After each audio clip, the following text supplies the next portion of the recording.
Seja bem-vindo ao Pedra da Audiência. Hoje tenho comigo José Guilherme Aguiar, um nome bem conhecido do Porto e também da região norte, vereador, e conhecido também pela sua forte ligação ao desporto e pela sua carreira na política. Boa noite, José Guilherme Aguiar. Obrigado, antes de mais, pela sua presença. É natural da freguesia de Arcozelo, em Gaia. Certamente tem boas recordações desta freguesia. Sim, tenho, muito boas. Foi lá que nasci, é lá que resido e suponho que também, se nada ocorrer de anormal, é lá que continuarei a residir depois de ultrapassada a outra fase. Mas gosto francamente da minha freguesia, é uma freguesia que o viu nascer e que me viu e fundamentalmente à qual eu me liguei-me por fortes laços emocionais. Mas também porque aquela freguesia foi sempre uma freguesia, dentro do concelho de Gaia, muito sui generis. Tinha as particularidades do seu desenvolvimento ser mais acelerado do que nas restantes freguesias, mesmo nas freguesias urbanas. Arcozelo tem um privilégio de ter 4 praias, que eram 4 das praias mais conhecidas no norte do país, que era a Granja, a Aguda e Miramar, ainda que depois parte da Granja já fosse pertença de outra freguesia e parte de Miramar também, sobretudo depois da Capela do Seu da Pedra, também já não está no território de Arcozelo, mas fundamentalmente essa particularidade deu sempre a Arcozelo uma imagem de grande notoriedade. As pessoas falavam, muito embora a freguesia propriamente dita não fosse conhecida só pelas praias, mas as praias eram indiscutivelmente um local onde muita gente, quem não frequentava a Praia de Espinho, tinha como alternativa as praias da freguesia de Arcozelo. Para além disso, é público e é conhecido que em Arcozelo se encontra uma capela jazigo com uma senhora que não é santa, reconhecida pela hierarquia religiosa, a hierarquia católica, mas a quem o povo se habituou a considerar como uma santa. Ela é conhecida pela Santa Maria Adelaide e é um local de culto e de visita que é fantástico. São muitas as pessoas que são vão muitas até as lá. Milhares e milhares de pessoas, e daí que seja uma particularidade. Por exemplo, nos dias 13 de cada mês, desde maio até outubro, onde se verificam as peregrinações a Fátima, vê-se que da parte da tarde há muita gente, muitos autocarros, muitas excursões, que depois vêm visitar Arcozelo e vêm visitar a Capela Jazigo da Santa Maria Adelaide. Que é o maior marco de Arcozelo, em termos religiosos. Muito embora Arcozelo seja uma terra com muitas igrejas, com muitas capelas, capelas que têm a sua própria história, têm uma identidade própria. Por exemplo, a Capela da Aguda é uma capela que tem a ver tudo com a faina pescatória, por isso é uma capela onde existe uma grande religiosidade ligada à faina do mar, onde a festa da Nossa Senhora da Conceição é festejada com uma grande emocionalidade por parte dos pescadores. A Praia de Miramar tem outra capela, que é uma capela com um estilo próprio. Miramar é uma praia que foi desenhada por um arquiteto, a pedido de um grande comerciante, do Sr. Clemente Meneres, que pediu ao arquiteto Teixeira Lopes, que era sobrinho do escultor Teixeira Lopes, que lhe desenhasse a praia, e por isso a Praia de Miramar tem uma configuração arquitetónica, desde o planeamento das ruas, a grande parte dos edifícios que foram da autoria do arquiteto Teixeira Lopes, que lhes deu uma particularidade muito, muito interessante. Há ali existem ali vários edifícios que têm uma assinatura do ponto de vista arquitetónico. E depois tem outras capelas para o interior, igrejas, a Igreja Matriz, que era uma igreja efetivamente também bastante antiga, com grande... Arcozelo é uma terra com uma grande religiosidade, sobretudo um grande culto dos mortos, e por isso há ali uma ligação afetiva àquilo que nós dizemos a outra vida, mas é indiscutivelmente uma terra que por força da existência dessa Capela Jazigo, tinha receitas, normalmente as receitas provenientes das igrejas vão para a Igreja Católica ou para outra confissão religiosa. As receitas desta Capela Jazigo, dado não ter o caráter de santa, por isso não ser reconhecida pela hierarquia religiosa, fazia com que as receitas fossem públicas, isto é, fossem do erário público, são recolhidas pela Junta de Freguesia, agora se verifica isso, e constituem uma receita da própria autarquia, digamos que é uma receita extraordinária, mas que tem, agora se calhar menos, mas há 20, 30 anos atrás tinha um peso, até há 20, 30 anos atrás tinha um peso extraordinariamente significativo nos investimentos que se faziam em Arcozelo, e por isso há 60 ou 70 anos as ruas, quase todas as ruas exclusivas de Vila Nova de Gaia eram em terra batida e em Arcozelo já eram num piso de pedra, por isso nos chamados cubos de granito, e por isso já havia... Arcozelo sempre foi uma terra que tinha nessa particularidade. Porquê? Porque havia uma receita extraordinária, que não era a receita proveniente nem dos fundos de equilíbrio financeiro, nem da própria autarquia-mãe, da Câmara de Vila Nova de Gaia, que permitia que Arcozelo tivesse uma autonomia financeira que era ainda é significativa. Hoje não na mesma dimensão. Agora, não tem o mesmo peso, isto é, as receitas diminuíram, a religiosidade, sobretudo no jazigo ou na capela jazigo, diminuiu, mas também a capacidade financeira das pessoas que lá vão também diminuiu substancialmente, e por isso os tempos mudaram. É normal que essa situação se verifique. Só saiu de facto de Arcozelo para estudar na Faculdade de Direito de Lisboa. Tirar o curso de advocacia. Na altura em que eu tomei essa opção, só haviam 2 faculdades de Direito, que era em Coimbra e em Lisboa. Em Lisboa eu tinha a particularidade de ter família que residia em Lisboa, não era bem em Lisboa, não era mais no concelho de Cascais, propriamente em Carcavelos, e por isso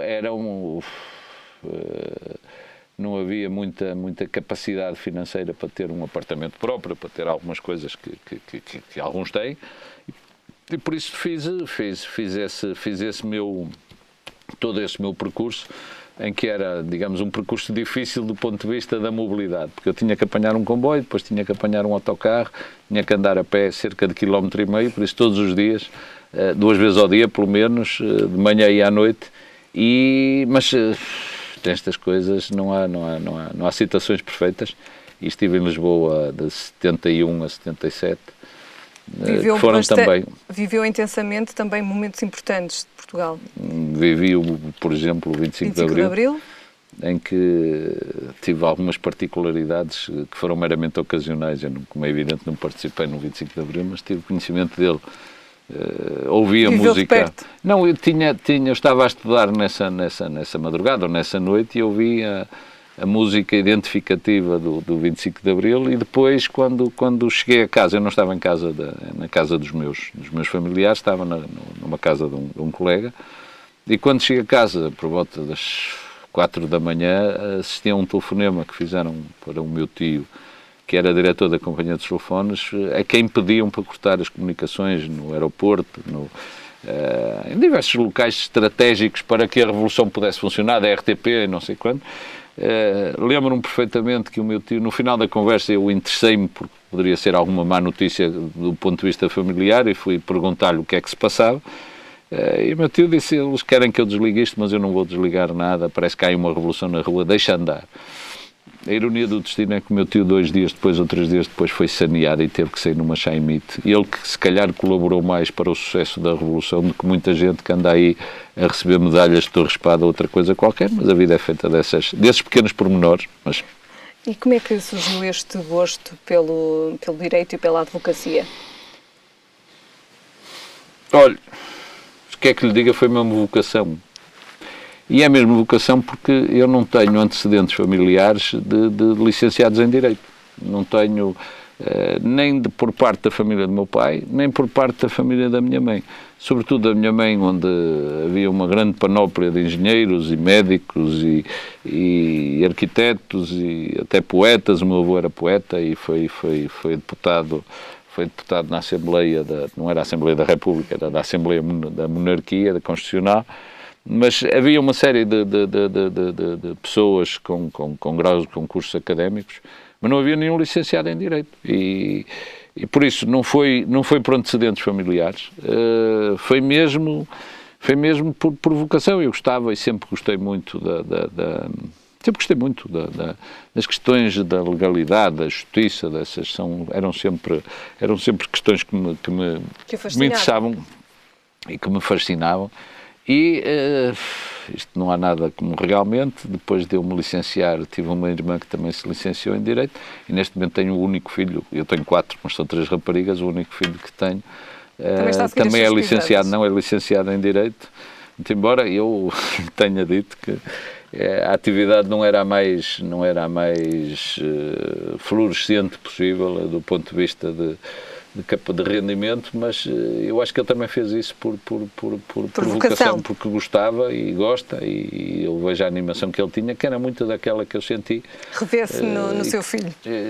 Revejo-me, aliás, na altura, eu lembro-me que na altura em que eu acabei o curso, em 1977, tive uma série de desafios, inclusive de ficar em Lisboa.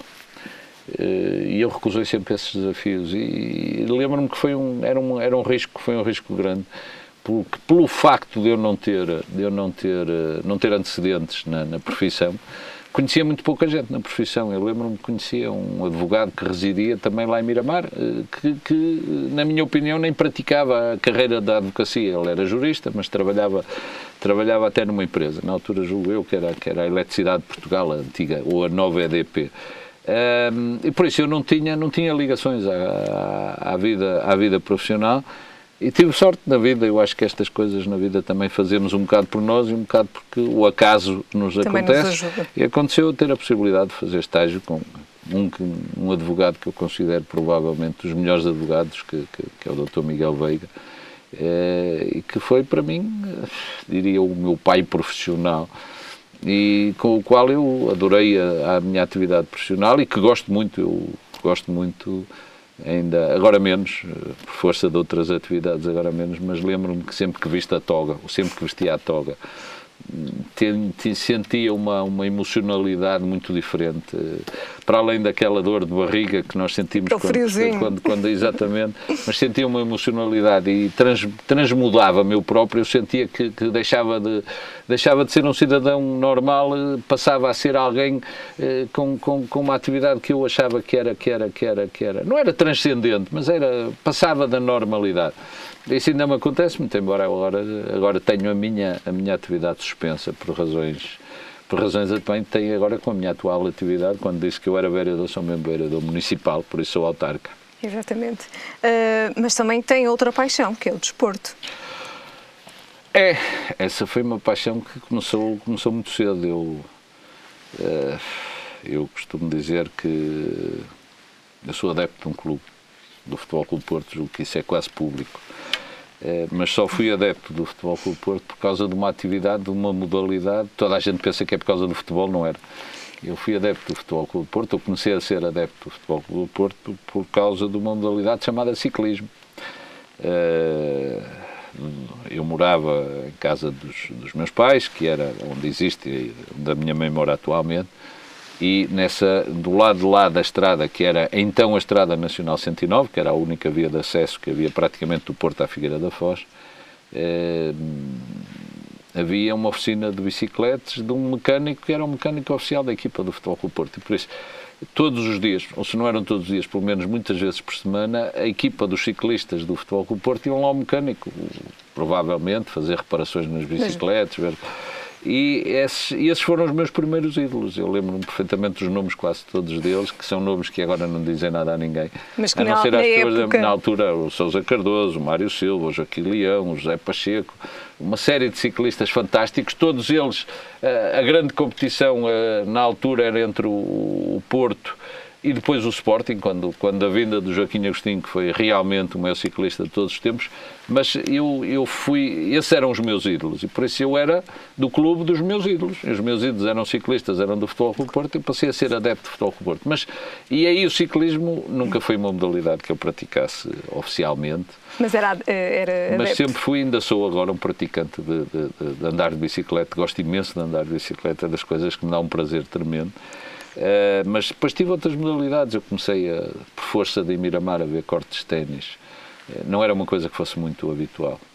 Fui jogador de ténis, federado, Depois fui jogador de rugby durante muitos anos, depois fui jogador de squash, entretanto também fui jogador de handball federado, jogador de voleibol, e o desporto para mim passou a ser eu diria uma forma de estar na vida, porque eu considero que o desporto é uma escola.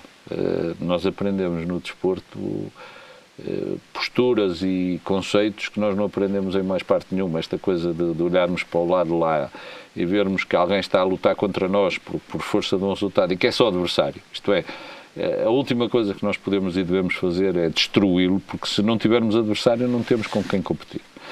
Se não houver adversários não há quem ganhar ou com quem perder. Por isso a vitória e a derrota numa competição desportiva, por muito que agora, infelizmente, haja algumas deturpações desses conceitos, mas a vitória e a derrota são dois resultados normalíssimos de uma competição. Alguém tem que ganhar, alguém tem que perder, de vez em quando empatam, mas não há alternativas a estes resultados. Por isso, não é nada de transcendente, não é nada de extraordinário. As pessoas é que às vezes acham que a derrota é uma humilhação, não é? Portanto, encara as derrotas com normalidade. Eu encaro a derrota com a normalidade de que eu não fui melhor do que o meu adversário. E por isso o meu adversário é meritoriamente um vencedor. Seja porque eu não tive engenho e arte, seja porque o meu adversário é realmente melhor.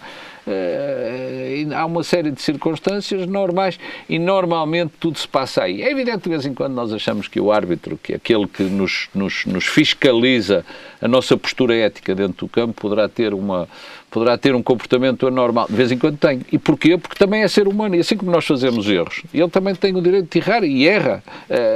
Na maior parte... momento, na pressão... São decisões, quando nós dizemos o guarda-redes deu um frango. Isto para irmos à linguagem futebolística. Ninguém acredita que um guarda-redes deixou entrar um golo propositadamente. Por isso, é um erro que às vezes é tanto maior quanto às vezes maior é a qualidade do jogador.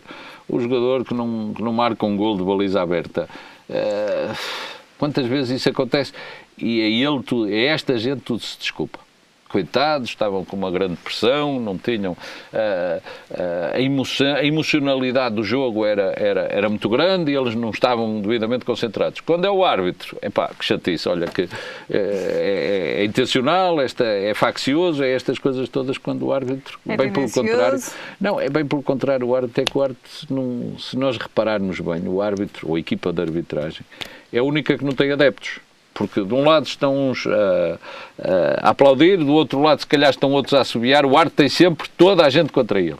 Toda a gente. E que acha que a mãe dele, que é a pessoa mais indigna deste mundo, e que a família dele não tem o direito a existir, e que ele tinha que ser morto sempre, que tivesse uma decisão contra... Mas é vida, somos também... faz parte da nossa, infelizmente, da nossa cultura. Porque isto é tudo uma questão de cultura. Este ano, o seu clube, o Futebol Clube do Porto, digamos assim, o campeonato foi um pouco mais renhido, se assim podemos dizer. Acreditou até ao último momento que o Porto iria ser campeão este ano? Eu habituei-me, pela minha prática desportiva, de que os jogos só acabam no fim. E numa ocasião destas, tem havido situações em que na reta final, digamos, nos jogos finais, já há um vencedor, porque a diferença pontual é de tal forma que já não há hipótese de recuperação. Quando há hipótese de recuperação, eu considero que a competição é muito mais aliciante. Aliciante é a incerteza do resultado é que é aliciante. Quando nós sabemos, olha, aquele vai ganhar por 20, perdemos o interesse. Já não tem interesse. Quando chega aos 10, a pessoa diz assim, vou-me embora, já não me apetece. Quando a incerteza do resultado é uma característica da competição, efetivamente as pessoas interessam. E daí que esta competição no futebol da Primeira Liga foi uma competição extraordinariamente aliciante, porque só no último jogo, isto é uma coisa de uma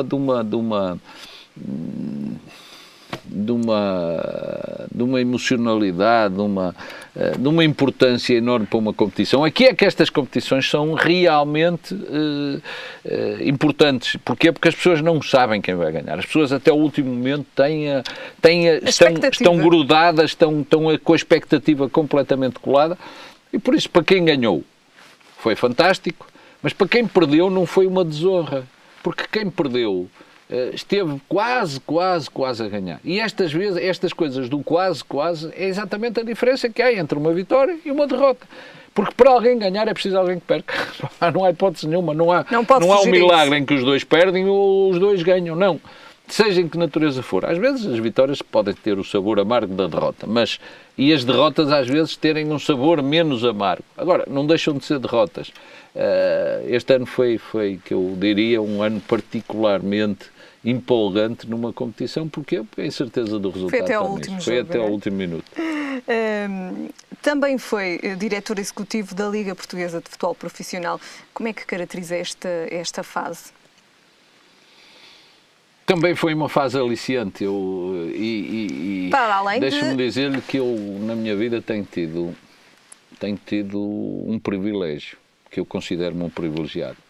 É que tenho feito tudo aquilo que gosto. Isto é, eu não tenho tido atividades em que diga eu, se pudesse, não fazia isto, mas tenho que fazer porque tenho que ganhar dinheiro, porque tenho uma família para sustentar. Tudo isso é verdade, mas eu tive um privilégio, que era tudo aquilo que eu estava a fazer, era aquilo que eu gostava de fazer naquele momento. Eu fui, enquanto advogado, fui também dirigente do Futebol Clube Porto, por um mero acaso. Por um mero acaso. Eu continuo a dizer que a minha vida é feita de acasos. Casos que correm bem. Eu fui autarca por um mero acaso, fui dirigente do Futebol Clube Porto por um mero acaso.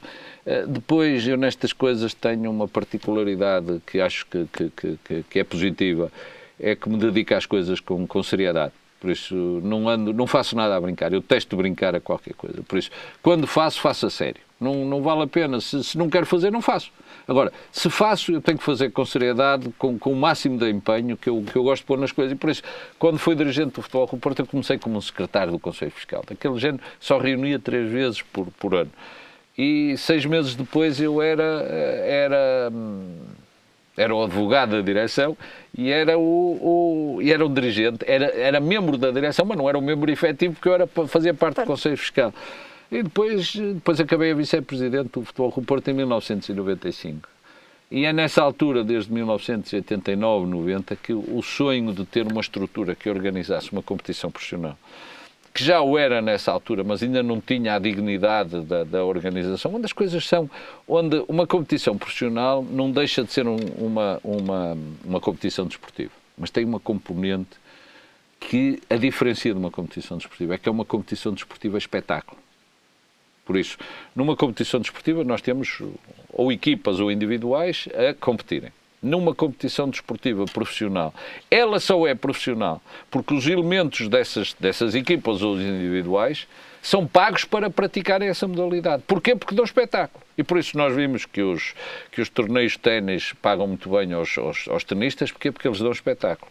Que os jogos de futebol das equipas profissionais são bem pagos os jogadores, que no golfe há jogadores profissionais, que no boxe há jogadores profissionais. Porquê? Porque são pagos para dar espetáculo. Qual é a dificuldade? É que este espetáculo tem que ser o mais correto possível, tem que ser o mais equilibrado e limpo possível. Tem que haver a aparência de que este espetáculo é um espetáculo, é uma competição, mas é uma competição limpa. É uma competição onde o fair play, onde a verdade esportiva esteja acima. E por isso tem regras muito, muito, muito mais rigorosas. Porquê? Porque nós podemos admitir que uma competição onde jogam, por exemplo, um jogo de futebol 11 contra 11, aquilo que eu chamo os jogos dos barrigudos. Quem é que se interessa por jogos dos barrigudos? Os próprios barrigudos. Quem são os espectadores? São aquelas 22 pessoas que estão a jogar, mais os familiares que foram obrigados a ir lá ver e que não têm prazer nenhum, estão lá a passar o tempo. Num espetáculo é completamente diferente. As pessoas vão para ver um espetáculo. As pessoas vão para ver os artistas. E por isso, o praticante desportivo atinge um patamar que é completamente diferente enquanto ele era um mero praticante desportivo. Passou a ser alguém especial que está a dar espetáculo. E por isso, quando também se fala no profissionalismo, é preciso saber que só há profissionalismo quando há espetáculo. Só há atores quando as peças são procuradas, quando os filmes são procurados. Porque senão não há. Eu posso fazer um filme, tenho a certeza, infelizmente para mim, gostava de ser um ator bem pago, mas tenho a certeza, eu podia fazer um filme, chamar alguém, olha, arranje-me uma câmara, deixa-me fazer aqui uma palhaçada. Ninguém dava nada por essa produção ou por essa realização. Num filme dá-se, os atores são muito bem pagos. Porquê? Porque eles são vistos pelo comprador. Ora, o comprador só compra um produto se ele tiver boa qualidade. Se for bem cotado. Se for bem cotado. E daí que as competições profissionais, eu sonhei em ter uma estrutura que pudesse organizar isso. A Liga foi, de facto, Infelizmente, não me revejo muito nesta estrutura atual da Liga, mas nós modificamos o futebol português, modificamos a imagem do futebol português, não só no seu relacionamento, mas sobretudo numa coisa, é que o futebol profissional passou a ter um princípio que ainda não está completamente, as coisas nunca estão sempre acabadas, mas há uma coisa que é tão fundamental como a verdade desportiva. É a verdade que cada equipa apresenta. Por isso, esta coisa ainda dos salários em atraso, isto é um desequilíbrio, isto não é verdade. Quando se impõe uma determinada equipa que tenha aquele chamado orçamento equilibrado, isso é uma coisa fácil. Orçamento equilibrado, faço eu e você, não somos economistas. Quer dizer, do lado da receita ganhamos tanto, do lado da despesa gastamos tanto. Se gastarmos tanto quanto ganhamos, temos um orçamento equilibrado. O resto é quando passamos do papel para a prática. Muito bem, damos por terminada esta primeira parte, já regressamos. Regressamos então daqui a pouco para a segunda parte, aqui é um breve intervalo.